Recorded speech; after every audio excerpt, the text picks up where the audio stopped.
Peace, what it do, AZ, aka Sauce, Liquid Klein, hold us down for the Art of Rhyme Radio. This is what we do every day on day, you dig? When you talk about pure lyricism and hip hop, Brooklyn's own AZ is always at the top of the list. 18 years ago, on April 1st, 2008, he dropped his 8th studio album, Undeniable, through Quiet Money and Koch Records. During his original press run, I spoke with him to break down the music, the legendary producers, and the guest stars that defined that era. Let's throw it back to 2008. Here's that conversation. So why'd you decide to name the album Undeniable? Not that any of my albums was denied, but I think this one I just covered all ground. So in the middle of recording the album, I got in the middle of it. I just titled it Undeniable because it can't be denied whoever hear it because it's it's full-fledged hip hop. No doubt. Did you get a chance to work with DJ Premier on this album? Not at all, but Fame from MOP, he produced some joints. He's from that Premier umbrella, so his music is from that cloth, so it has that feel. No doubt. You've got a large pro on there. What's it like working with legends as opposed to up-and-coming talent? Do you prefer it any one way? No, I prefer it was hot. That's it, period. Large pro wanted to add on, and it was a good look at the end of the day. But whoever's hot, that's who I'm with. No doubt. So who are some of the other producers on the album? We got Street Radio. They did a lot of Murder Inc. music. We got my man, he did a lot of Ghostface's Freeway. Like I said, we got Fame, MOP, and Large Pro. That's it. No doubt. And how about guest appearances? I try to keep it back in the 90s where an artist gave himself to the table instead of playing a mixtape album. So I don't have any features. Matter of fact, I got one feature actually is Ray J, but that's an R&B rap feature. Because me and Ray just had a movie not too long ago together with that movie coming out, so that's why I collab with him. And he's also on Koch, so it's just a good look. But other than that, it's just me. So what's up with the movie you were just talking about? Can you tell us a bit more about that? It's called Envy. Ray J is my little cousin. He's just trying to follow most of the steps. And, I'm in the game. I'm trying to leave the game. He's trying to get in. And, I let him take my position. And the guys that I've been in the game with all my life, they want to let my little cousin take my position. That's when all the chaos starts. And it's a good flick. We shot it in Detroit. No doubt. So we'll be able to pick that up at the local video store, whatnot? Yeah, hopefully. Definitely be out this year. When? I don't know, but guaranteed. Definitely. Content-wise, how would you compare this album to your past work? Did you take any new approach? Well, I'm speaking from a growing perspective. So, with me, I get better as the album goes on. That's just me. So this is like out of my 8 albums, this is one of my top. So with guys, the first one, which is always, that's because you stretch up the streets, but. And Asiatic was my second best one. But this one is up there with them two, to me. All right. So how's the response been so far for the single Undeniable? It's getting a lot of love. We really just started working it about 3 weeks ago. And we're getting a lot of love. We got 3 more weeks to go. April 1st, the album come out.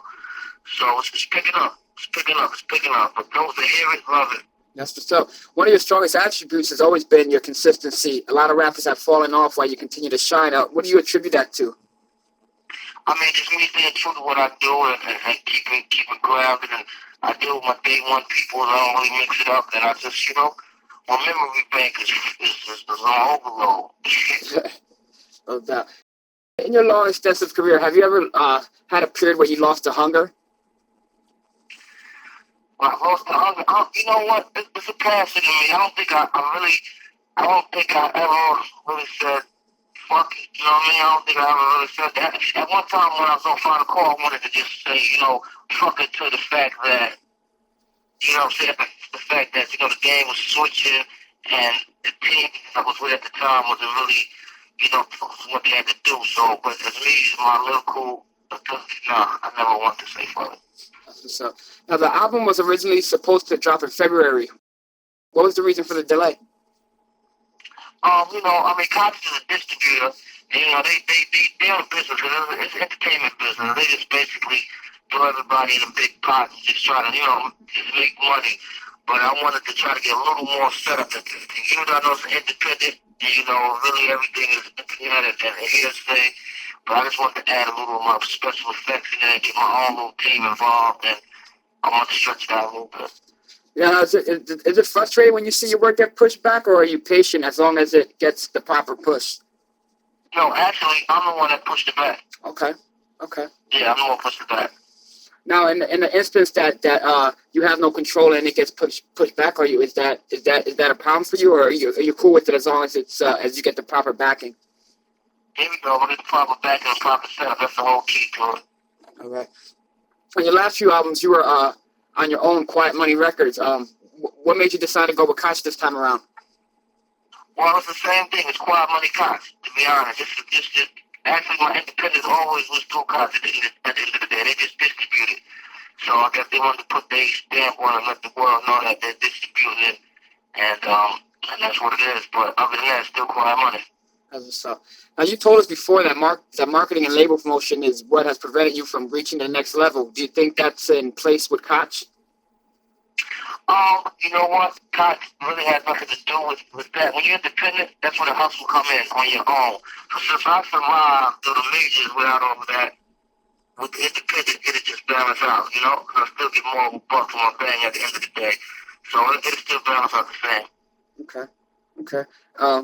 Has the transition to digital sales changed your expectations at all? Do you put less emphasis on sales now that you have more than you may have in the past?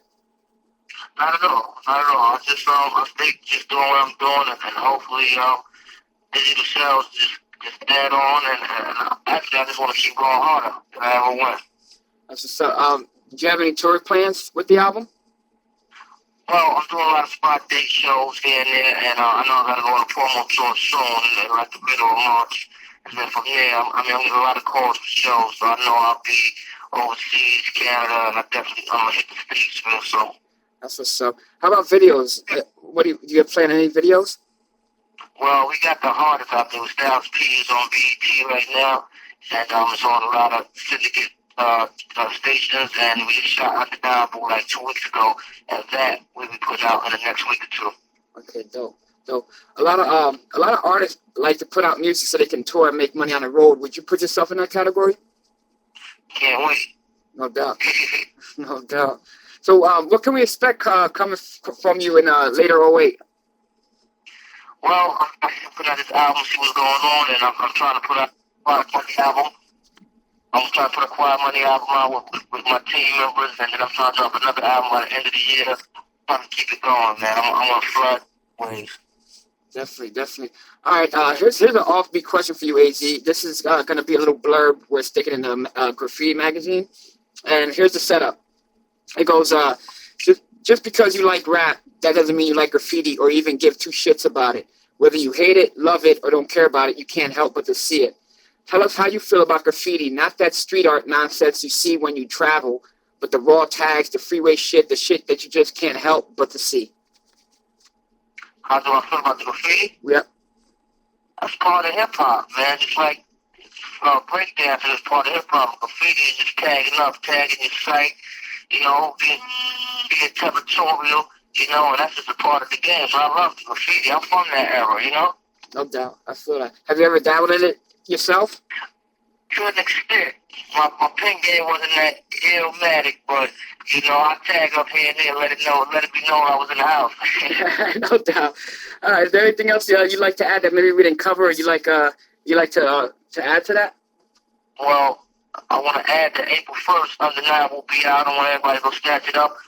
Any hardcore AZ fans I will not let down, and I'm looking to get a lot of other fans, and it's never going to stop. No doubt. Undeniable was a pivotal moment for independent hip-hop backed by some of the sharpest production of that era. Where does this album rank in its legendary discography for you? If you enjoyed taking this trip into the archives, hit that subscribe button, and I'll see you on the next throwback. Quick historical note.